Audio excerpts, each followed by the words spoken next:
요한계시록 18장 7절부터 17절까지의 말씀, 저와 여러분이 한 절씩 교독하고 마지막 절은 합독하도록 하겠습니다. 교독합니다.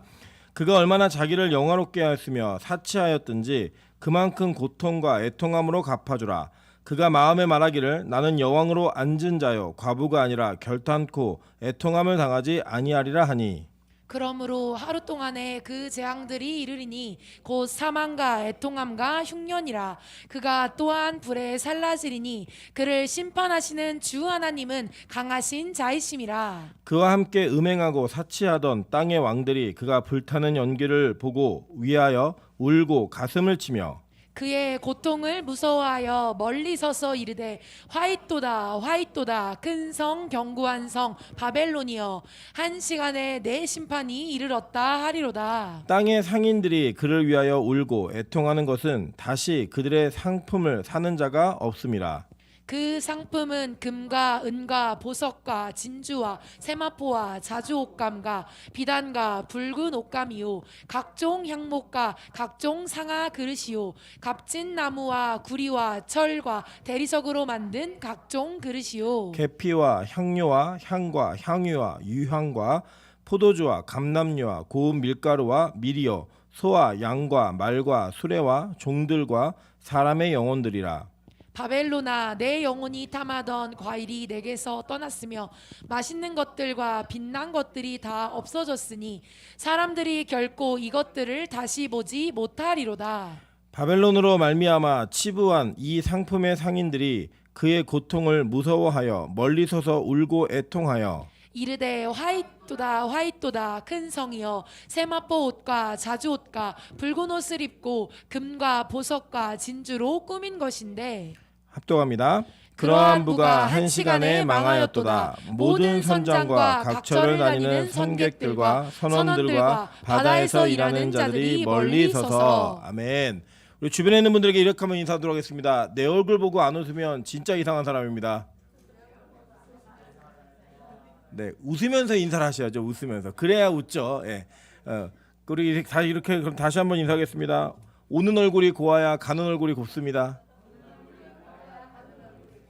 네, 서로 이렇게 웃는 얼굴로 좀 인사하시는 그런 은혜가 있었으면 좋겠습니다.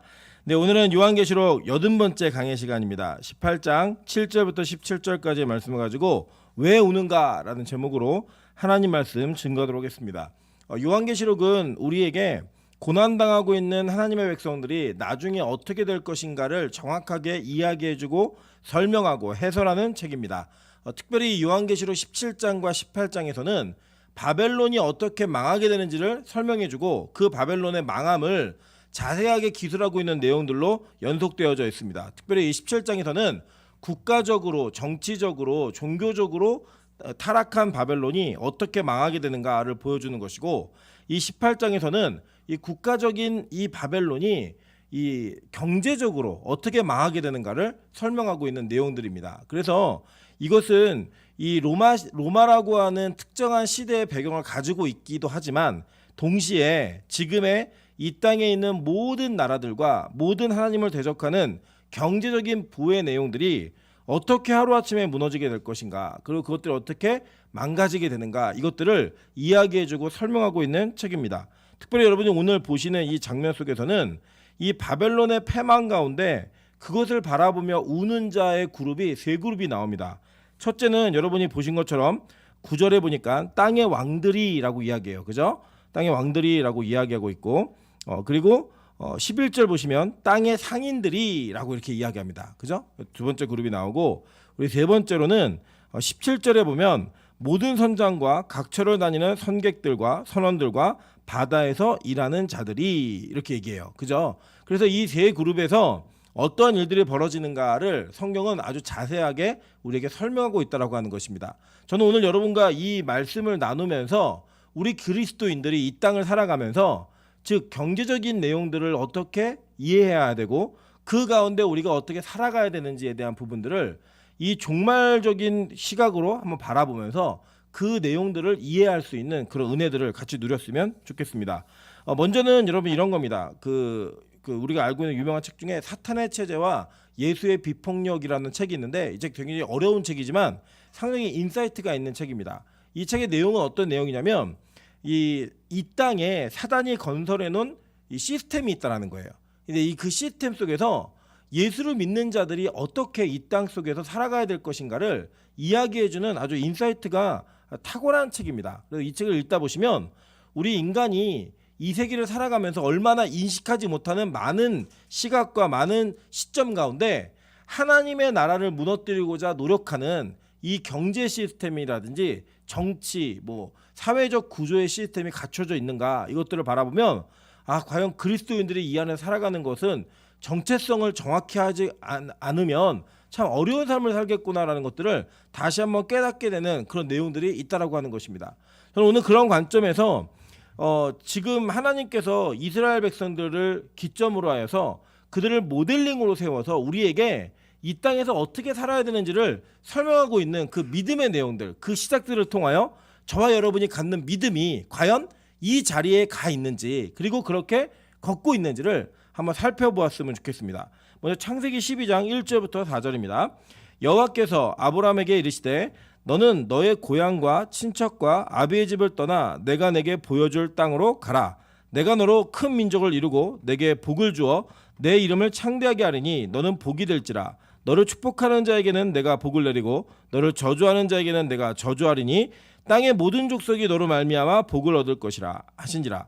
이에 아브라함이 여호와의 말씀을 따라갔고 롯도 그와 함께 갔으며 아브라함이 하란을 떠날 때 75세였더라 라고 이야기합니다.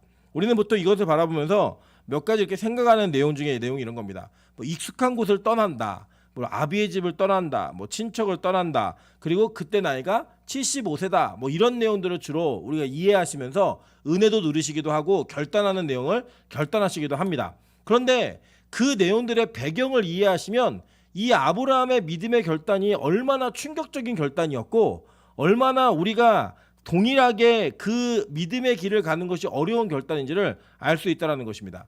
이 하란이라고 하는 곳에서 떠날 때, 그리고 이 갈대아 우르라고 하는 곳에서부터 출발한 아브라함은 지금으로부터 약 4,000년 전에 출발한 사람입니다. 근데 이 4,000년 전에 이 갈대아 우르, 지금의 이제 이라크 지역이에요. 원래대로 이야기하면 그 이라크 지역인데, 이 갈대아 우르에는 수메르 문화라고 하는 문명이 있었습니다.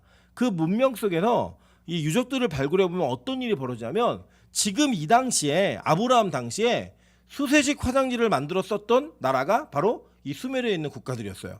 그러니까 여러분 생각해 보세요. 우리나라도 여기에 있는 장로님들이나 권사님들 어렸을 적에 퍼세식 화장지를 사용했던 경험이 아마 있으실 겁니다. 저도 이렇게 어렸을 때 시골을 내려가면 퍼세식 화장실이 있어갖고 거기 빠지면 죽는다라고 하는 공포심 때문에 굉장히 화장실에서 일을 보면서 두려움에 떨었던 기억이 있습니다. 그게 이제 우리나라도 그렇게 몇십 년 전으로만 돌아가도 그런 시기가 분명히 있었거든요. 그런데 여기는 4,000년 전에, 지금으로부터 4,000년 전에 수세식으로 화장실을 만들어 놓고 쓰던 동네였어요. 그리고 여러분 그곳에서 떠나서 하란에 잠깐 머물렀던 이 아브라함은, 이 하란은 거기 이 수메르 문명보다는 조금 더 못하지만 그래도 가나안 땅보다는 훨씬 나은 문명을 가지고 있었습니다. 그리고 마지막으로 이가 하나님께서 명령하셔서 들어간 땅은 어디였냐면 바로 팔레스타인에 있는 가나안 땅이었는데, 여기는 어떻게 이해하시면 되냐면 황무지예요. 그냥 황무지, 아무것도 없는 곳. 그러니까 지금으로 한번 이해하신다면 이 정도로 이해하시면 될 것 같아요. 강남에 뭐 논현동, 신사동 이런 데 살고 있는 사람에게 하나님께서 내가 너에게 땅을 줄 건데 그 땅을 향해 가라라고 말했어요. 그래서 이제 처음에는 가다가 이 땅쯤이면 괜찮겠다 싶어하고 경기도 광주에 머무른 거예요. 그랬다가 하나님의 결국에 인도하는 땅을 따라가 봤더니 저 강원도에 있는 산골, 동막골, 우리 아무도 안 사니까 동막골 같은데 이런 데로 하나님이 인도하시는 거예요. 여러분 생각해 보세요. 우리가 알고 있는 예수의 믿음으로 인해서 바뀌어지는 환경과 전혀 다른 사람 아닙니까? 우리는 예수를 믿으면 동막골에서 광주로 나와야 되고 광주에서 논현동으로 가는 게 맞는 거잖아요. 그런데 우리 인생의 걸음이 그 방향을 걷기를 원함에도 불구하고 성경에서 하나님께서 믿음의 사람들을 이끌었던 그 방식을 보면 그들이 원래 있던 자리는 상당히 높은 자리였고 좋은 환경이었어요. 근데 그런 환경으로부터 끌어내리시더라는 거예요. 그것으로 말미암아 하나님께서는 거기서부터 복의 근원이 되는 출발을 다시 시작하시겠다는 거예요. 이유가 뭐냐? 여지껏 인도하신 그 하나님의 능력과 은혜로 말미암아 우리가 고백할 때 모든 것을 하나님께서 하셨습니다 라는 고백을 하기 위해서는 반드시 그러한 과정이 필요하다는 겁니다. 여러분 이렇게 보세요. 지도 보시면 제가 간제 지도 넣어드렸는데 이 지도 보시면 오른쪽이 갈대아 우르에 있는 그 지역입니다. 오른쪽 지역이. 그리고 그 오른쪽 지역부터 쭉 올라간 지역이 꼭지점 쭉 올라간 지역이 하란이에요. 그리고 그 하란에서 쭉 내려온 지역이 바로 가나안 땅이에요. 이 가나안 땅에 도착해서 이 아브라함이 얼마나 황당했냐면 도착하자마자 너무나 황당했고 그 땅에 가뭄이 들었어요. 그래가지고 그가 자기하고 익숙한 문명이 있는 애굽으로 내려가는 거예요. 근데 하나님 어떻게 하세요? 애굽으로부터 다시 멱살 잡고 끌어올리시죠? 그죠?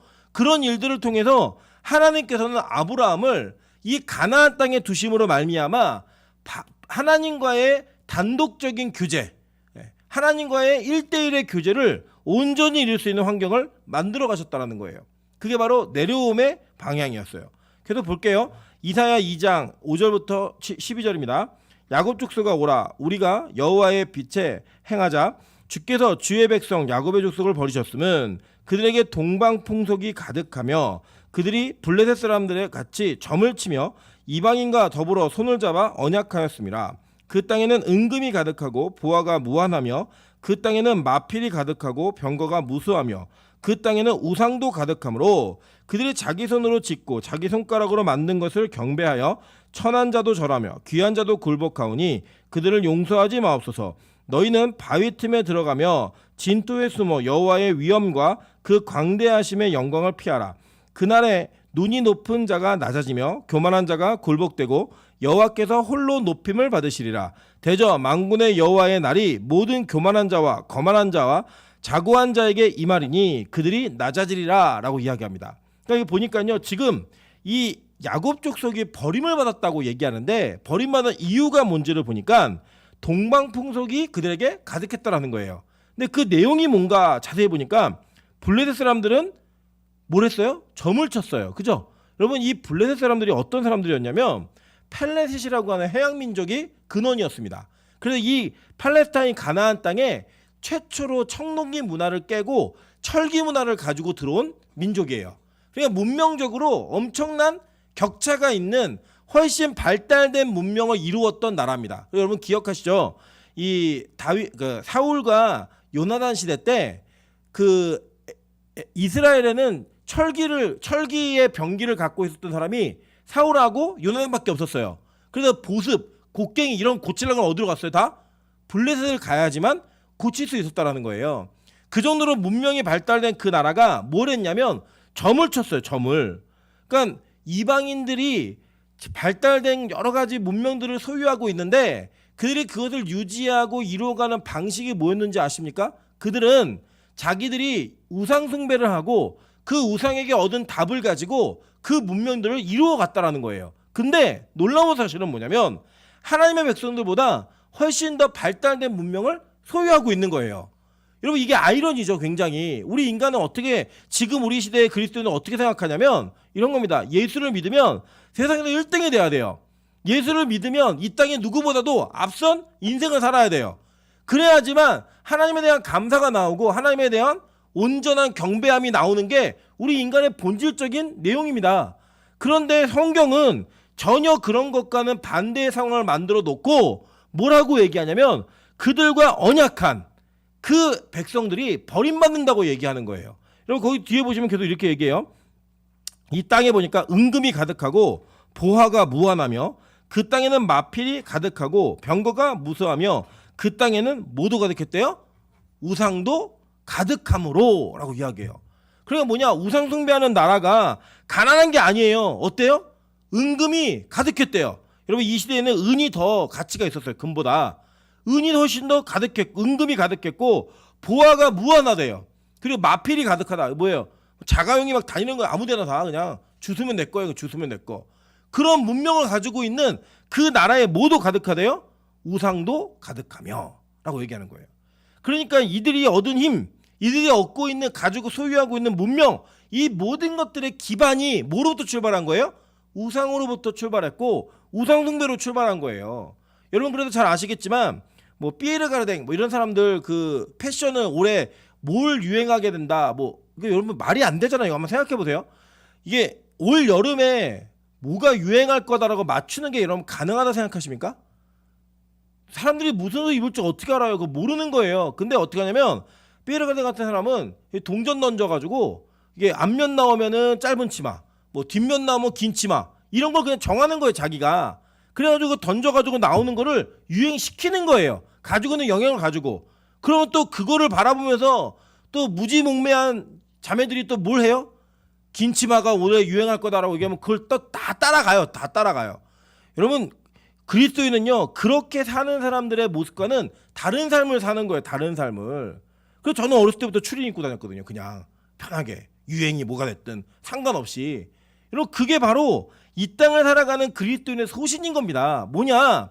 하나님께서 우리에게 주신 은혜를 따라 사는 존재가 되어서 세상의 평가와 세상의 시각으로부터 탈출한 자유함이 우리에게 있어야 된다는 거예요. 설사 그것이 우리가 지금 있는 위치에서 훨씬 더 내려가는 바닥이라 할지라도 그것이 하나님께서 원하는 길이라면 가야 된다는 거예요. 여러분 그 증거를 보여드릴게요. 에스라 7장 6절부터 10절 그리고 25절부터 26절입니다. 이 에스라가 바벨론에서 올라왔으니 그는 이스라엘의 하나님 여호와께서 주신 모세의 율법에 익숙한 학자로서 그의 하나님 여호와의 도우심을 입음으로 왕에게 구하는 것은 다 받은 자이더니 라고 얘기해요. 자, 여러분 에스라 그러면 그냥 학자, 율법학자 이렇게 기억하시는 분들이 대부분이신데 이 에스라가 페르시아라는 나라에서 어떤 위치였냐면 그가 바벨론이라고 하는 곳에서부터 이 왕한테 불려 올림을 받은 중앙 관료로서 불려 올림을 받는 아주 요직에 위치하고 있는 사람이었어요. 거기에다가 이 왕과의 관계가 어땠냐면요. 이 에스라는 왕에게 구하는 것은 다 얻어낼 수 있는 사람입니다. 그러니까 왕이 아주 신뢰하고 있는 신하였어요. 왕에게 신뢰가 두터운 관료였다고요. 이 사람이. 그랬는데 자 보세요. 아닥사스다 왕 제7년에 이스라엘 자손과 제사장들과 레위 사람들과 노래하는 자들과 문지기들과 느비딘 사람들 중에 몇 사람이 예루살렘으로 올라올 때에 이 에스라가 올라왔으니 왕의 7년 다섯째 달이라 첫째 달 초하루에 바벨론에서 길을 떠났고 라고 얘기해요. 그 바벨론에서 길을 떠난 거예요. 하나님의 선한 손에 도우심을 입어 다섯째 달 초하루에 어디에 이르렀어요? 예루살렘에 이르니라 라고 얘기합니다. 자, 그러니까 지금 이 에스라는 자기가 원하기만 하면 왕의 측근으로서 무한한 권력을 누릴 수 있는 사람이에요. 그런데 이 사람이 바벨론을 떠나서 예루살렘으로 갔다라고 얘기하는 건 예루살렘은 어디냐면요. 예루살렘은 바벨론 왕이었던 느부갓네살이 쓰레기 더미를 만들어버린 폐허입니다. 그 폐허로 가는 거예요. 여러분 그것을 가는 것을 성경은 이렇게 기록을 해놓고 있으면서 이 사람을 뭐라고 얘기하냐면 하나님의 사람이라고 표현하는 거예요. 그 뒤에 볼게요. 예루살렘에 이르니라 에스라가 여호와의 율법을 연구하여 준행하며 율례와 규례를 이스라엘에게 가르치기로 결심하였었더라 라고 얘기해요. 그러니까 그가 예루살렘에 돌아간 목적이 뭐냐면 내가 여호와의 율례와 규례를 이스라엘 백성들에게 가르치겠다라고 하는 그 한 가지의 목적, 그 한 가지의 사명을 가지고 자기가 누리고 있던 모든 것들을 다 내려놓고 그 쓰레기 더미로 가더라는 거예요. 그게 바로 내려옴이었어요. 에스라에게는. 자, 이 에스라가 어떤 사람인지 계속 볼게요. 25절부터 26절입니다. 에스라여 너는 내 손에 있는 내 하나님의 지혜를 따라 내 하나님의 율법을 아는 자를 법관과 재판관을 삼아 강 건너편 모든 백성을 재판하게 하고 그중 알지 못하는 자는 너희가 가르치라. 무릇 내 하나님의 명령과 왕의 명령을 준행하지 아니하는 자는 속히 그 죄를 정하여 혹 죽이거나 귀양 보내거나 가산을 몰수하거나 옥에 가둘지니라 하였더라 라고 얘기해요. 자, 이 내용이 뭐냐면 아닥사스다 왕이 에스라에게 조서를 내린 내용인데 그 내용이 뭐냐면 강 건너편으로는 네가 원하는 사람들을 다 법관하고 재판관으로 삼으라는 거예요. 그러니까 사법기관 총수예요. 그냥. 그러니까 원해서 찍으면은 다 법관이 되고 재판관이 되는 거예요. 그리고 그 재판의 내용이 뭐였냐면 하나님의 명령이나 왕의 명령을 준행하지 않는 자들을 그 죄를 정하여 죽이거나 귀양을 보내거나 가둬버리라는 거예요. 여러분 그게 얼마나 큰 권력이에요? 법을 제정할 수 있고 법을 만들 수 있고 법을 집행할 수 있어요. 심지어는 사형권까지도 허락받은 사람이었어요. 그러니까 이 시대에 이 페르시아라고 하는 어마어마한 국가에 자기에게 주어진 영역 속에서 그는 모든 것을 자기 마음대로 할 수 있는, 모든 법을 자기 마음대로 조절할 수 있는 그런 위치에 권한에 있었다고요. 그런데 그 사람이 뭐 하는 줄 아세요? 그 사람이 쓰레기 더미 위에 올라가서 거기서 하나님의 말씀을 가르칩니다. 나무 강단을 지어놓고 거기에서 하나님의 말씀을 선포해요. 그게 바로 에스라의 삶이었다고요. 여러분, 만약에 우리 주변에 그러한 사람이 있다라고 한다면 우리는 그 사람에게 이렇게 얘기할 거예요. 뭐라고 얘기하냐면, 야, 그런 거 하지 말고 페르시아 바벨론에 올라가서 네가 가지고 있는 힘과 영향력을 널리 펼치면서 영향력을 발휘해. 그것이 하나님께서 너에게 원하는 일이야 라고 얘기할 수 있다라는 거예요. 근데 에스라가 했던 일은 뭐예요? 그 자리를 내려놓고 쓰레기 더미 위에 올라왔던 것, 그것을 그는 믿음이라고 이야기하고 있는 거예요. 성경은 그의 삶을 믿음의 삶이었고 사명의 삶이었다라고 얘기하는 겁니다. 그게 바로 에스라에게 주어진 하나님의 사명이었기 때문이에요. 계속 볼게요. 느헤미야 1장 11절, 2장 4절부터 8절입니다. 주여 구하오니 귀를 기울이사 종의 기도와 주의 이름을 경외하기를 기뻐하는 종들의 기도를 들으시고 오늘 종이 형통하여 이 사람 앞에서 은혜를 입게 하옵소서 하였나니 그때 내가 왕의 술관원이 되었느니라 라고 얘기해요. 자, 이 느헤미야 역시 이 아닥사스다 왕, 그러니까 이 에스라가 포로 귀환을 하고 난 뒤에 13년 뒤에 느헤미야가 귀환을 해요. 근데 이 느헤미야의 직업이 뭐였냐면 그는 왕의 술 맡은 관원이었는데 이 고대에는 왕들이 독살당하는 경우가 상당히 많았기 때문에 이 왕의 음식을 관리하는 사람은 정말로 신임하고 정말로 가깝고 무엇보다도 신뢰가 갈 수 있는 사람을 세웠어요. 그리고 그 사람이 가지고 있는 권력은 우리가 상상하는 것 이상의 권력이었습니다. 그냥 우리 뭐 청와대 주방장 이 정도 개념 아니에요. 왕에게 자문을 할 수 있고 왕에게 무언가를 요구해도 들어줄 수 있는 그런 사이였다라는 거예요. 근데 이 느헤미야가 왕에게 그 수색 있는 표정을 보여서 왕이 묻습니다. 너 왜 그래? 무슨 걱정이 있니? 그랬더니 그가 잠깐 기도하고 구하는데 왕이 뭘 구하냐면 이런 내용을 구하는 거예요. 자, 2장 4절부터 8절입니다. 왕이 내게 이르시되 그러면 내가 무엇을 원하느냐 하시기로 내가 곧 하늘의 하나님께 묵도하고 왕에게 아뢰되 왕이 만일 좋게 여기시고 종이 왕의 목전에서 은혜를 얻었사오면 나를 유다 땅 나의 조상들의 묘실이 있는 성읍에 보내어 그 성을 건축하게 하옵소서라고 이야기해요.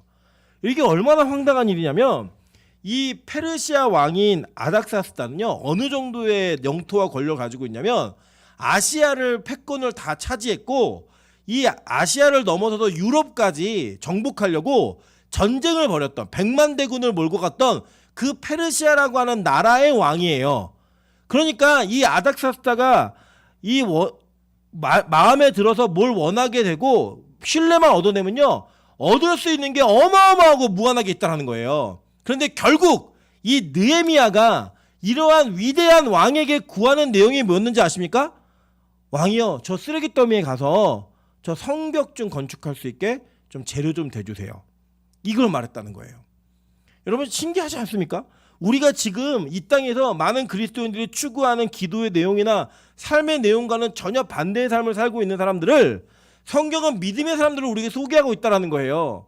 여러분 물론 잘 생각해 보시면 이 에스라, 느헤미야 이 사람들이 그 정부에서 페르시아라는 그 국가에서 그 고위직까지 올라가며 승진했을 때는 하나님께서 도우심이 분명히 있었겠죠. 그리고 그 영향력을 가지고 많은 이들에게 좋은 영향을 미쳤겠죠. 그런데 중요한 건 뭐냐? 하나님께서 그들에게 쓰레기 더미 같았던 예루살렘으로 내려가라는 그 사명이 맡겨지자마자 그들은 그것 어떤 것에도 연연하지 아니하고 그것을 버리고 내려가는 사람들이었다는 거예요. 여러분 그리스도인들이 이 땅을 그렇게 사는 겁니다. 저는 여러분에게 이 땅에서 실패하고 좌절하고 뭐 낮은 곳에만 있고 아무것도 안 되는 인생을 살아라 그렇게 얘기하는 게 아니에요. 그들의 인생의 그 여정들을 살펴보시면 그들은 자신들이 마지막 사명이 어디였냐면 예루살렘에 하나님께서 원하시는 그 황폐하고 무너진 성읍과 도시를 하나님의 뜻대로 재건하는 게 그들의 사명이었어요. 그러니까 그들이 자신이 그 위치에서 누릴 수 있는 모든 것을 다 내려놓고 갈 수 있었던 거예요. 여러분 만약에 하나님께서 여러분에게 특정한 위치에서의 권한과 뭐 부와 명예와 권력을 맡으세요. 그런데 여러분 그 맡은 것이 그것 자체가 목적이 되면요, 성경은 어디에도 그걸 소개하고 있지 않아요.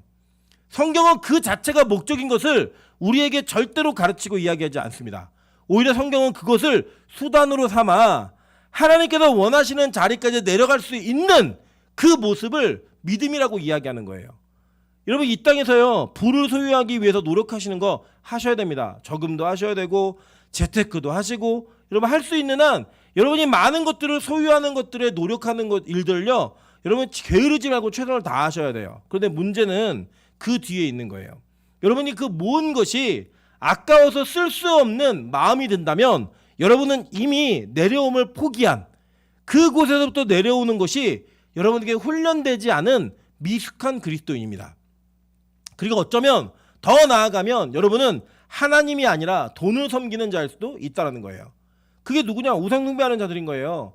여러분 부와 보아 명예 권력 힘 이런 거는요, 우상 숭배하는 사람들이 훨씬 더 많이 가지고 있다니까요. 그걸 추구하는 게 그리스도인의 모습이 아니라는 거예요. 오히려 성경은 우리에게 그것으로부터 내려오는 것을 가르치고 있어요.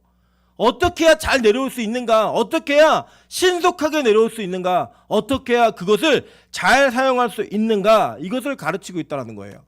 여러분 저와 여러분의 인생 속에서 이 땅을 살아감에 있어서 우리가 사회적인 관계, 경제적인 어떤 상황들 이런 것들을 무시하며 살아갈 수 없습니다. 이 세상에 권력과 힘을 갖는 것, 그것을 가져야지만 해결할 수 있는 문제도 있기 때문에 그 위치까지 가는 것을 노력하는 것을 절대로 우리는 비난하거나 욕해서는 안 됩니다. 그런데 문제는 우리 그리스도인들이 언제든지 그것을 놓을 수 있는 훈련을 하지 않는다면 교회는 여러분에게 올바르지 않은 길을 가르친 거예요. 교회는 여러분에게 잘못된 것을 소유하게 만드는, 죄를 짓게 만든 죄를 범한 거예요. 저는 우리 빛가서공교회가 올바른 하나님의 방법을 추구하는, 그리고 이 땅의 것들을 하나님의 나라를 위한 수단으로 여길 수 있는 귀한 은혜가 있기를 주님으로 축원합니다. 여러분, 여러분의 인생에서는 여러분이 더 좋은 집, 더 좋은 차, 더 좋은 것들을 소유하는 것들을 반대하지 않습니다. 그리고 여러분이 더 좋은 영향력과 더 큰 영향을 갖는 것들을 절대로 저는 반대하지 않아요. 그런데 문제는 뭐냐면 그것으로부터 자유함이 없다면 여러분 가지시면 안 돼요. 그게 집착이 되고 그게 미련이 남고 그것을 소유하기 위한 욕심 때문에 하나님과의 관계를 무너뜨릴 가능성이 있다면 안 받는 게 복이라고요. 왜냐? 성경은 그것으로부터 나오라는 거예요. 결국 그 나라는 망한다는 거예요. 누가 망했느냐? 오늘 보니까 왕들이 망해요. 그죠? 땅의 왕들이 망했는데 여러분 이 망하는 것이 어느 정도의 고통과 고난이 있냐면 보세요. 이 갚을 때 6절 한번 볼게요. 6절. 그가 준 그대로 그에게 주고 그 행위대로 갑절을 갚아주고 2배를 갚아주라는 거예요. 그가 섞은 잔에도 갑절이나 섞어 그에게 주라 라고 얘기하면서 이 땅에서 누렸던 그 사치와 향락과 여러 가지들을 다 2배로 갚아주라는 거예요. 자, 이거는 근원이 있어요. 근거가 에레미야 16장 17절부터 18절입니다. 이는 내 눈이 그들의 행위를 살펴보므로 그들이 내 얼굴 앞에서 숨기지 못하며 그들의 죄악이 내 목전에서 숨겨지지 못함이라. 내가 우선 그들의 악과 죄를 배나 갚을 것은 그들이 그 미운 물건의 시체로 내 땅을 더럽히며 그들이 가증한 것으로 내 기업에 가득하게 하였음이라 라고 얘기해요. 하나님 뭐라고 했어요? 2배 갚는다고 얘기하셨죠. 이유가 뭐예요? 그들이 섬기는 우상들의 시체로 내 땅을 더럽혔다는 거예요. 여러분 이게 성경이 우리에게 예언하고 있는 에레미야 선지자가 예언하고 있는 내용이에요. 그래서 실제로 이 에레미야 선지자의 예언이 표면적으로 어떻게 이루어졌어요? 남유다가 망해버렸어요. 다 잡혀갔다고요. 다 끌려갔다고요. 그러한 것들이 끌려간 게 어디예요? 여러분 지금 보시는 이 페르시아 땅이에요. 제가 간제 2번째 지도를 실어드렸죠. 자, 첫 번째 지도하고 2번째 지도의 차이점이 있는데 무슨 차이냐면 첫 번째 지도는 아브라함의 이동 경로예요. 그 이 2번째 지도는요. 파랑 색깔 선은 1차 포로기한 때 스룹바벨이 4만 명 정도의 성도를 이끌고 돌아왔던 경로고, 이 빨간 색깔 그 이동 경로는 2차 3차 즉 에스라와 느헤미야가 이 경로를 거쳐서 가나안 땅으로 돌아왔어요. 근데 보시면 출발 지점이 어디냐? 갈대아 우르예요. 하나님께서는 아브라함에게도 그런 여정을 통하여 가나안 땅에 돌아오는 것을 요구하셨고, 그리고 에스라와 느헤미야에게도 동일하게 그 갈대아 우르로부터 떠나 하나님이 지정하신 땅으로 들어가는 것을 위해 자기의 것을 다 내려놓고 가는 걸 원하셨던 거예요. 아브라함은 뭘 버렸어요? 본토, 친척, 아비의 집을 버렸어요. 그는 75세라면 익숙한 거거든요. 그 땅에서 너무나 익숙하게 산 거예요. 그 익숙함을 내려놓고 75세에 낯선 곳으로 가서 하나님께서 원하시는 일을 하기 위해 그는 황무지와 같이 아무것도 없는 청량하고 황망한 땅으로 그에게 온 거예요. 마찬가지예요. 에스라 느헤미야도 그 땅에서 잘 먹고 잘 사는 사람이었습니다. 딱 하나 하나님의 말씀 붙들고 오라고 하니까 그냥 온 거예요. 여러분 그리스도인들 그렇게 사는 거라고요. 요한계시록 오늘 우리에게 이걸 가르쳐주기 위해 이 바벨론이 어떻게 망하고 어떻게 없어지게 될 건지를 설명해주고 있는 거예요. 그래서 여러분 그 땅과 연합하여서 그 땅의 유익을 누림으로 말미암아 치부한 자들에게 어떠한 슬픔과 고통이 있는지를 설명해주고 있는 거라고요. 여러분 잘 보세요. 그래서 오늘 본문에 보시면 9절입니다. 그와 함께 음행하고 사치하던 땅의 왕들이 그가 불타는 연기를 보고 위하여 울고 가슴을 치며 그의 고통을 무서워하여 멀리 서서 이르되 화 있도다 화 있도다 큰 성 견고한 성 바벨론이여 한 시간에 내 심판이 이르렀다 하리로다. 이거 얘기해요. 여러분 잘 보시면요. 여기서 이 그의 고통이라고 하는 10절에 나오는 이 헬라어가 바사니모스라는 단어인데 이 단어의 뜻이 뭐냐면 고문이에요. 고문. 고문당하듯이 고통당하고 있는 거예요. 바벨론이 마지막 시대가 되면. 그 뒤에 보면 화이또다. 이게 뭐냐면 헬라어로는 우아이라는 단어인데 우리로 이게 표현해서 바꾸면 왜 우리 그 장례식에 가면은 옛날 어르신들 이렇게 장례식 가면은 상주들이 아이고 이렇게 하잖아요. 그거 똑같은 얘기예요. 그런 의미의 단어예요. 슬픔과 고통, 죽음 앞에서 부르짖는 모습, 짐승의 울음소리 같은 외침소리를 이렇게 의역해 놓은 게 음가어로 만든 게 바로 이 우아이라는 단어예요. 그걸 보면서 아이고 우는 거예요. 왜 울어요? 자기와 더불어 모든 권력과 향락을 누렸던 그 바벨론이 무너지는 걸 보면서 우는 자들이 있는데 땅의 왕들이 운다는 거예요.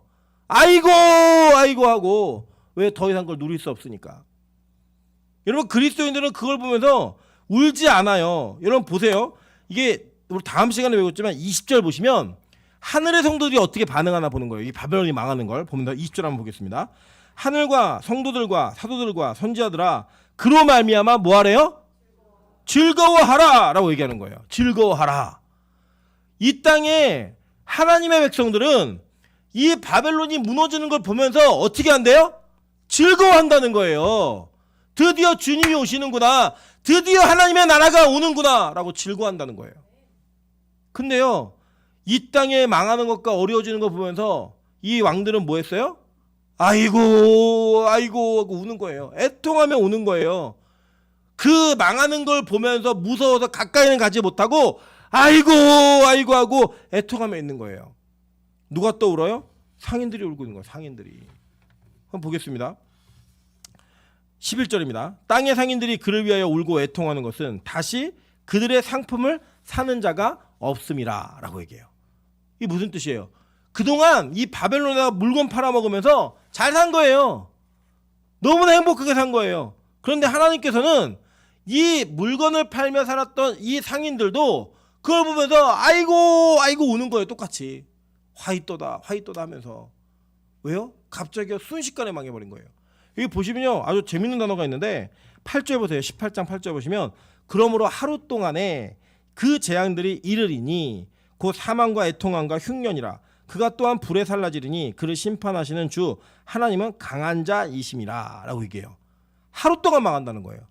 수천 년 수백 년을 쌓아왔던 경력 노하우 뭐 이런 모든 것들이 하루아침에 무너진다는 거 그냥. 그런데 오늘 보면요 또 여기 보시면 10절에 보니까 한 시간에 내 심판이 이르렀도다 라고 얘기했어요. 그죠? 그리고 보세요. 17절 보시면 그러한 부가 한 시간에 망하였도다 라고 얘기해요. 그죠? 19절 보면요 또 거기에 보면 한 시간에 망하였도다 라고 얘기해요. 마지막 부분에. 그죠? 금방 순식간에 망해버린다. 순식간에. 2배의 고통과 순식간에 망하는 것이 이 땅에 이루어진다는 겁니다. 그리고 이 땅의 왕들은 그거를 보면서 막 통곡하는 거예요. 우는 거예요. 그거 보면서 이 불타는 세계를 보면서 애통하며 막 가슴을 치는 거예요. 왜요? 그들은 이 땅과 더불어 이 삶을 누리던 권력을 행사하던 사람들이었기 때문에 그 망하는 걸 못 견디는 거예요. 마찬가지예요. 상인들도요 그렇다는 거예요. 우리 9번 보겠습니다. 에스겔 27장 25절부터 35절까지입니다. 다시스의 배는 때를 지어 내 화물을 나르니 내가 바다 중심부에서 풍부하여 영화가 매우 크도다. 이게 뭐냐면 에스겔이 두로 왕이 어떻게 심판받는가를 설명해 주는 내용이에요. 그런데 여러분 이 로마 시대에 어떤 일이 있었냐면 지금 본문 보시면 본문 12절에 그 상품이 뭔가 봤더니 금과 은과 보석과 진주와 세마포와 자주옷감과 비단과 붉은 옷감이요 각종 향목과 각종 상아 그릇이요 값진 나무와 구리와 철과 대리석으로 만든 각종 그릇이요 이렇게 얘기해요. 이게 뭐냐면 지금 여기에 이제 이 물품이 7종류예요. 총 물품 전체가 이 13절에도 좀 내용이 나오잖아요. 7종류인데 그 당시에 로마 사회가 얼마나 사치를 누렸고 향락을 누렸는가를 설명해주는 물건들이에요. 예를 들자면 아주 재밌는 일화들이 있는데 로마의 귀부인들은 그 사람들이 잔치와 파티를 벌이면 그 토를 하게 해주는 노예가 있었어요. 깃털을 가지고 먹은 거를 토하게 해주는 거예요. 이유가 뭐냐면 먹고 토하고 또 먹고 먹고 토하고 또 먹고 이렇게 하려고. 로마 황제들의 하루 식사의 평균 가격을 우리나라 돈으로 지금 환산해 보니까 1,300만 원이에요. 한 끼가. 매일 그렇게 먹었어요. 로마에 아주 재밌는 기록이 하나 있는데 어떤 부자가 자기가 미래를 어떻게 살아야 되나 돈이 너무 없어져가지고 돈이 없어서 자기가 미래를 살 게 걱정됐고 자살해서 죽었어요. 근데 그의 잔고가 로마 정부의 잔고하고 똑같았어요. 어느 수준인지 아시겠죠? 몇 조의 재산을 쌓아놓고 내가 어떻게 살지? 이게 걱정돼서 자살한 거예요. 여러분 그렇게 향락과 문화가 있었던 그 로마가 하루아침에 망해버렸다니까. 하루아침에 그 망하는 과정을 통하여서 하나님께서는 내가 후 벌어버리면 금방 망해 이걸 보여주시는 거예요. 그냥 눈앞에서 보여주시는 거예요. 마찬가지예요. 이 땅은 안 것 같습니까? 이 땅도 동일해요. 여러분 지금 우리 주변에 있는 나라를 보잖아요. 우리 일본이란 나라가 한국전쟁을 기반으로 해서 세계 1위의 경제력을 가질 정도, 미국의 달러의 그 파워를 넘어설 정도의 부와 명예를 소유했던 나라였습니다. 지금요 일본 내에서 나오는 소리가 우리나라는 이제 가난해졌다. 그러니까 일본이에요. 일본 사람들이 얘기하는 거예요. 자국은 가난해졌다. 일본은 가난해졌다. 라고 얘기하는 그런 경제 지표가 수치들이 막 나오고 있어요. 누가 그럴 줄 알았어요? 여러분 일본의 소니 뭐 이런 거 전자제품 옛날에 대박이었잖아요. 코끼리 밥통 우리 권사님도 아시죠? 그거 못 가져가지고 그거 가지면은 부와 명예 상징이었잖아요. 그랬던 그 나라가 이제는 제조업에서도 밀리고 다 밀려가지고 뭐 하나 제대로 내놓을 수가 없어요. 지금 현재 일본의 모든 전자회사의 총 매출이 삼성전자를 못 이겨요. 네, 완전히 무너졌어요. 이제 어떻게 할지 몰라요. 어떤 정책으로 이 위기를 해결해야 될지를 모릅니다. 여러분 근데 보세요. 그게 일본만의 이야기일까요? 우리나라도 그럴 수 있어요. 일본이 지금 우리나라보다 훨씬 잘 살았다고요. 훨씬 잘 살았던 경제 대국이었는데 어느 순간 와르르 무너진 거예요. 우리나라 안 그럴 것 같습니까? 우리나라는 금세 순식간이에요. 그런데 왜 그거를 바라보고 의지하고 그것이 마치 우리 인생의 전부인 것 마냥 우리는 그것을 소유하기 위해 그곳에서 치부하기 위해 노력하는 거예요. 계속. 여러분 이 나라가 이 세상이 얼마나 무의미한 존재인지를 우리 깨닫고 사셔야 됩니다. 그렇다고 여러분 염세주의적으로 살라는 게 아니에요. 최선을 다하세요. 내일 종말이 오더라도 오늘 예배를 드려야 되고요. 내일 주님 오신다는 예고가 확실하더라도 여러분 회사 출근하셔야 돼요. 그게 성경이 우리에게 가르치고 있는 거라고요. 초대교회는요. 주님이 자신들이 살아있을 때 올 줄 알았어요. 다시 오실 줄 알았어요. 주님이. 그럼에도 불구하고 그들이 일을 안 하니까 데살로니가 전서에도 뭐라고 얘기해요? 일하기 싫은 자는 먹지도 말게 하라 명령이에요. 먹지도 말하라는 권유가 아니라 교회 공동체가 일하기 싫어하는 사람들은 먹지도 말게 하라고 얘기했어요. 아예 주지 말라고 밥. 그게 뭐냐? 우리는 그리스도인들은 이 땅을 최선을 다해 사는 존재이지만 이 땅이 영원하다고 믿는 존재가 아니라고요. 그러니까 예수를 잘 믿는다고 하고 뭐 종말을 기다린다고 하는데 이 세상의 삶을 도외시하는 종교는 다 가짜예요. 다 거짓말이에요. 성경하고는 맞지 않는 이야기 하는 거라고요. 그 여러분 진짜로 하나님께서 원하시는 삶은요. 우리가 이 땅을 최선을 다해 사는 거예요. 왜요? 우리에게 사명이 있기 때문에. 근데 더 중요한 건 뭔지 아세요?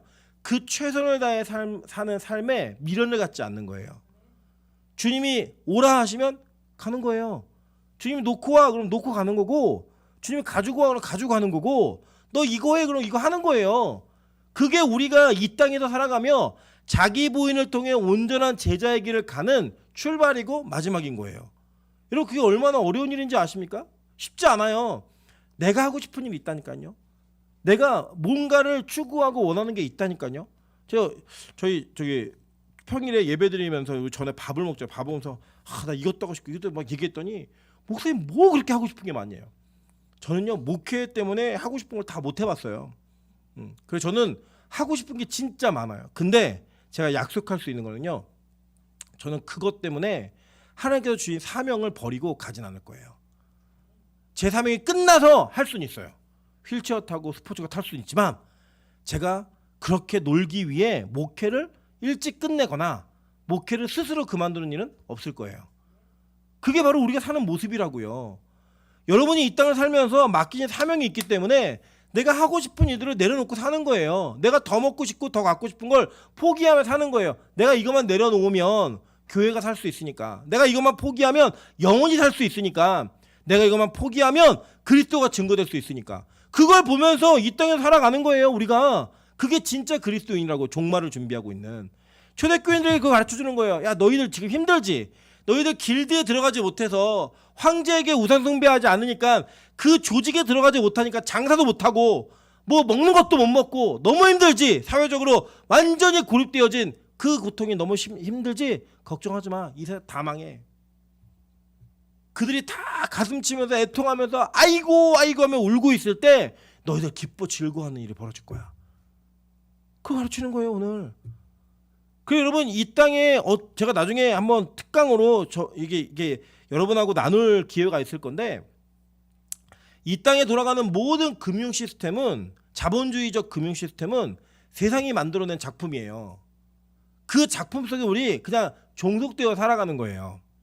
그래서 적당히 우리의 임금과 우리의 가지고 있는 소득을 늘려주면서 자기들의 경제와 부를 높여가는 몇몇 국가들과 몇몇 조직들의 그 흐름에 의해서 세계 경제가 좌지우지 되는 거예요. 여러분 생각해 보세요. 옛날에 영국에서 혁명이 일어나고 프랑스에서 혁명이 일어날 때 조선이란 나라가 영향을 받았어요? 안 받았어요. 아무 영향 없었다고요. 거기 나라가 망하든 새 나라가 세워지든 지들끼리 전쟁을 100년을 하든 우리랑 아무 상관없는 일이었다고요. 근데 지금은 어때요? 거기서 뭐 하나 터지면 우리나라 경제가 휘청휘청거려요. 왜 그러냐면요. 그냥 그게 세상이 만들어놓은 시스템이에요. 그래서 멀리 그냥 우리가 알지도 못하는 나라인데 거기서 일어나는 일이 얼마나 영향이 있을까라는 그런 고민을 해야 되는데, 그거 일어나면요 나라가 무너질 것처럼 우르르 무너지고요. 우리나라가 북한이 미사일 한번 쏘면 세계 경제가 흔들흔들, 아시아 경제가 흔들흔들하고요. 이런 일이 막 벌어져요. 이거 다 특정한 세력들과 그것을 통해 이 세상에서 치부하려는 상인들의 상술이에요. 방법이라고요. 그 내용이. 그 시스템을 알면 이게 이렇게 돌아가는구나라는 게 보여지는 시스템이에요. 그냥 돌아가는 게. 그런데 여러분 그것이 마치 우리가 그곳에서 영원히 사는 것처럼 그것을 장악하고 부를 누리고 소득을 늘려야 되는 것처럼 살아가는 거, 그게 잘못된 거라고요. 그게 다인 것처럼. 여러분 오해하지 마세요. 그렇다고 돈 벌지 말아라, 절대 이런 얘기 아니에요. 제가 말씀드렸지만 제가 옛날에 어렸을 적에 잘 모를 때에는 그런 게 옳지 않다라는 생각으로 가득 차가지고 그런 것 자체를 부인하던 시기도 있었어요. 제가 잘 공부하고 온전하게 공부하다 보니까 그게 아니에요. 하나님 주신 부가 있어요. 하나님이 주신 부의 은사가 있는 사람들이 있고요. 그 은사를 맡기는 사람들은 그 은사를 통하여서 하나님의 일을 하는 거예요. 하나님이 하는 거예요. 그래서 돈 벌어야 돼요. 벌 사람들은. 돈을 벌어야 되는 사람들은 그것에 대한 사명을 가져야 된다고요. 이런 부담감이 있는 분들은 기도하세요. 하나님 저에게 지혜를 주십시오. 저에게 은혜를 주십시오. 그래서 그걸 통해서 하나님의 날들을 이루어가야 되는 거예요. 여러분 그래서 이삭 토스트 아시죠? 그 사장님이 사모님인 거 아세요? 사모님? 그 회장님이? 사모님이에요. 사모님. 근데 이분이 그 이삭 토스트를 통해서 정말로 그러니까 모든 가맹점, 체인점, 가맹점 중에 유일하게 그 체인점에서 물건을 사면 더 싼 데가 이삭토스트예요. 그렇게 선한 영향을 벌이는 거예요. 선한 영향력을. 그러니까 뭐 예를 들면 체인점에서 닭을 사오면 더 비싸게 사와야 되잖아요. 체인점 닭을 사면. 근데 이삭토스트는 그 이삭토스트의 물건을 사면 일반 매장에 사는 것보다 훨씬 싸게 산다고요. 그런 선한 영향을 가지고 일을 할 분들은 하셔야 돼요. 그걸 저는 도외시하거나 아니라고 얘기하는 게 아니에요. 우리가 가져야 될 거예요. 그거는요. 그런데 문제는 뭐냐면 그게 아닌 이 세상의 사람들과 똑같은 방식, 똑같은 결과물을 요구하는 부를 추구하는 건 잘못됐어요. 누가 뭐라 그래도 잘못됐어요. 여러분이 이 설교가 불편해서도 어쩔 수 없어요. 잘못됐어요. 성경이 아니라고 말하니까. 왜요? 그 땅 망하니까. 그래서 상인들이 우는 거예요. 지금 바벨론 망하는 거 보면서 아이고 나 이제 물건 어디다 팔아먹나, 나 이제 어떻게 돈 버나, 이거 우는 거예요 지금. 만약에 여러분이 이러한 모습으로 갖고 있다면 여러분의 그 울음은 지옥 갈 때의 울음과 동일한 울음으로 나타날 거예요. 왜 우는지 여러분, 우리가 하나님의 은혜로 말미암아 울음이 터지고 눈물이 터지는 거는요, 많이 우셔야 돼요. 많이. 제가 지난주에 십자가를 설교하면서 눈물이 터져서 정말 설교가 제대로 안 될 정도에, 마무리가 제대로 안 될 정도에 눈물이 터지는데 저는 감사했어요. 왜 감사했냐면 아직 저에게 그 눈물이 있다는 게 감격이었어요. 그리고 앞으로도 그 눈물이 마르지 않았으면 좋겠다는 게 제 소망이에요. 근데 만약에 우리의 눈물이 이 땅에 무언가가 무너지고 이 땅에 무언가가 망가지는 그 시스템을 통하여서 내 것이 손해보고 내 것이 무너진다는 것 때문에 울고 있다면 저와 여러분은 지금 이곳에서 망하는 자들과 망해야 되는 바벨론과 동일한 삶을 살았던 상인이라고요. 동일한 삶을 살았던 왕들이라고요. 그게 바로 하나님께서 우리를 폭로하시는, 성경이 우리를 폭로하고 있는 내용이라는 겁니다. 여러분, 혹시 어려운 경제적 상황 때문에 울고 계십니까? 여러분, 이 어려운 여러분의 이런 어떤 배경들이나 환경들이 무너지는 것 때문에 울고 계십니까? 만약에 그렇다면 여러분, 지금 바벨론에서 같이 망할, 그곳에 같이 거하고 있는 죽은 시체와도 같은 인생이 바로 여러분의 인생인 거예요. 저는 이게 여러분에게 충격적으로 들렸으면 좋겠습니다. 내가 예수 믿는 것 때문에 그 추구하던 것들을 못 누리고 그 원하던 것들을 못 갖고 그것이 다 무너져 내리고 이 세상이 망하고 어려워지는 것 때문에 여러분의 인생 자체에 우울함이 막 깃들고, 이거 다 뭐예요? 이 땅에 바벨론과 같이 음행을 저질렀던 상인들, 바벨론과 같이 치부하고 음행을 저질렀던 왕들의 모습인 거예요.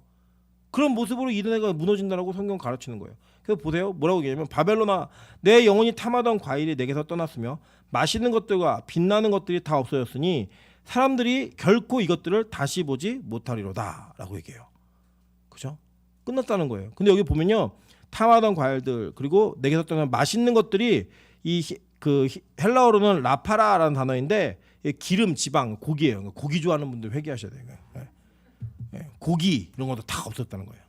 아무도 못 먹는 거, 아무도.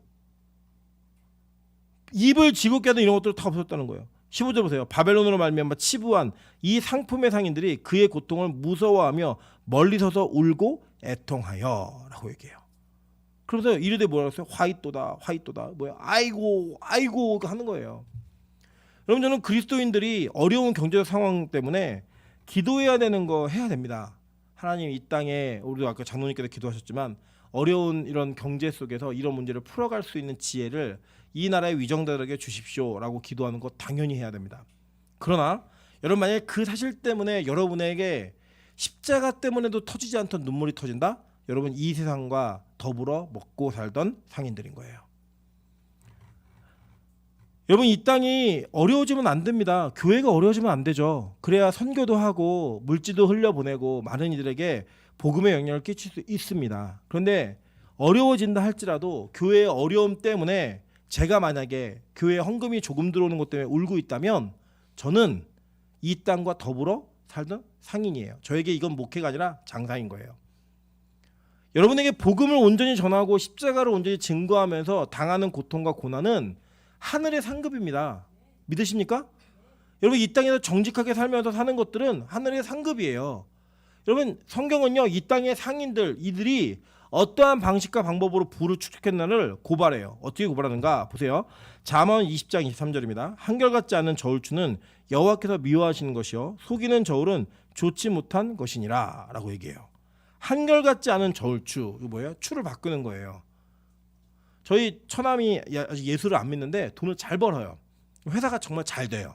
그러니까 뭐 작년 1년 매출이 얼마였니? 이랬더니 30억 거의 가까웠대요. 둘이 하는데. 그러면서 욕을 엄청 하는 거예요. 무슨 욕을 하나 봤더니 나라 욕을 엄청 해요. 이유가 뭐냐? 세금을 너무 많이 가져간다는 거예요. 자기 열심히 벌었는데 세금을 너무 많이 가져간다는 거예요. 그래서 제가 그랬어요. 야, 그만큼 벌었으니까 내는 게 맞지. 그냥 어떻게든 세금을 안 낼 수 있는 방법을 찾는 거예요. 절세는 합법적이니까 할 수 있다. 근데 탈세는 하지 말아라. 큰일 난다. 여러분, 이 땅의 상인들은요, 목적이 그거예요. 그냥 정직하게 정해진 법대로 룰을 지키면서 부를 축적하는 게 아니라 어떻게든 탈세를 해서라도 부를 모으고 축적하는 거, 이거를 요구해요. 여러분, 대기업들이 하는 거 다 그런 거 아니에요? 분식회계하고 막 주가 조작하고 이런 거 해가지고 여러분 기도하셔야 돼요. 그런 혐의가 있는 그 혐의가 있는 사람이 나라의 지도자가 됐다니까요. 정직함이 없는 국가의 시스템. 이번에도 결정 보니까 나라가 이상해요. 주식하고 코인을 빚내서 한 사람들의 빚을 다 탕감해 주기로 했어요. 없는 걸로 치기로 했어요. 말이 돼요? 열심히 일하면서 생활고를 겪어서 빚낸 사람들은 그 빚을 다 갚아내야 되는데 그걸로 코인하고 주식회사 손해본 애들은 다 탕감해 주기로 했어요. 법에서 결정했어요. 회생 절차를 밟을 때 그 빚을 빼기로 했어요. 이게 뭐예요? 나라가? 이런 방식의 잘못된 방식과 시스템을 만들어 놓고 그 안에서 계속 이 세상에서의 원하는 방식을 추구하며 살게 만들어 주는 거예요. 기독교는 그걸 따라가고 있는 거고요. 어느 누구도 그거 잘못됐다고 얘기 안 해요. 어느 누구도 그것이 옳지 않은 방법이라고 말하지 않아요. 특별히 잘 사는 동네 부자인 교회이고 또 대형 교회일수록 이런 얘기 더 못해요. 거기에 관련된 그것에 관련된 사업에 있는 모든 사람들이 교회의 성도이고 장로이고 권사이고 집사니까. 저는요, 우리 빛가소금교회는 장사를 하더라도 정직하게 장사하는 은혜가 있기를 주님을 축원합니다. 보세요. 호세아 12장 7절부터 9절입니다. 그는 상인이라 손에 거짓 저울을 가지고 속이기를 좋아하는도다. 에브라임이 말하기를 나는 실로 부자라. 내가 재물을 얻었는데 내가 수고한 모든 것 중에서 죄라 할 만한 불의를 내게서 찾아낼 자가 없으리라 하거니와 내가 애굽 땅에 있을 때부터 나는 내 하나님 여호와이니라. 내가 너로 다시 장막에 거주하게 하기를 명절날에 하던 것 같이 하게 하리라 라고 얘기해요. 여기는 누구에게 얘기하는 거면 에브라임에게 얘기하는 거예요. 북이스라엘에게. 북이스라엘이 호세아 시기에 굉장히 강력한 나라를 가졌습니다. 근데 그가 어떻게 이 나라를 소유했는지를 비유로 얘기하는 거예요. 상인이라는 거예요. 상인. 그러니까 이게 우리 얘기하면 이게 장사하시는 분이 얘기 아니고 저 장사치 이렇게 얘기하는 거예요. 완전한 장사치, 양아치 이 얘기하는 거예요. 그러면서 얘기하는 게 뭐냐면 손에 거짓 저울을 가지고 속이기를 좋아해서 그걸로 부를 축적한 거예요. 그러니까 얘기하는 거예요. 하나님이 내가 너 다 알고 있어. 애굽에서 끌어낼 때부터 내가 너의 하나님이었다. 내가 너 하루아침에 광야 생활하던 것처럼 만들 수 있어. 이거 얘기하는 거예요. 하나님이 그런 하나님이라는 거예요. 그런 하나님. 여러분 이게요. 이 당시에 나라가 저질렀던 죄를 비유로 얘기하는데 그 나라의 죄가 상인 같은 죄였다는 거예요. 여러분 저는 다른 건 모르겠어요. 그냥 우리 교회에도 자영업을 하시는 분들이 계시고 월급쟁이도 다 있어요. 저는 모두가 다 뭐 이게 자영업자들에게만 적용되는 말씀을 이렇게 생각하지 않아요. 저는 여러분에게 한 가지 분명하게 얘기할 수 있는 건 있어요. 여러분 자영업을 하시든 뭐 회사원이시든 여러분이 정직한 11조 생활을 하시는 거는 내가 하나님 앞에서 온전함을 누리는 내가 하나님께 주신 모든 것들이 다 하나님 거라고 고백하는 진실된 고백이에요. 그게 안 되고 있다? 여러분 속이는 저울을 여러분 이미 마음속에 가지고 계신 거예요. 정직하지 않은 저울추를 여러분 갖고 계신 거라고요. 여러분 성경에서요. 느헤미야 시대에 이 상인들을 어떻게 대했는지 그리고 상인들을 어떻게 처분했는지를 보여줍니다. 자, 느헤미야 13장 15절부터 21절이에요. 그때에 내가 본즉 유다에서 어떤 사람이 안식일에 술틀을 밟고 곡식단을 나게 실어 운반하며 포도와 무화과와 여러 가지 짐을 지고 안식일에 예루살렘에서 들어와 음식물을 팔기로 그날에 내가 경계하였고, 그러니까 유다 사람이 하나님의 사람들이 주일날에 뭐 했냐면 장사한 거예요. 안식일을 예배하지 않고 다른 거 한 거예요.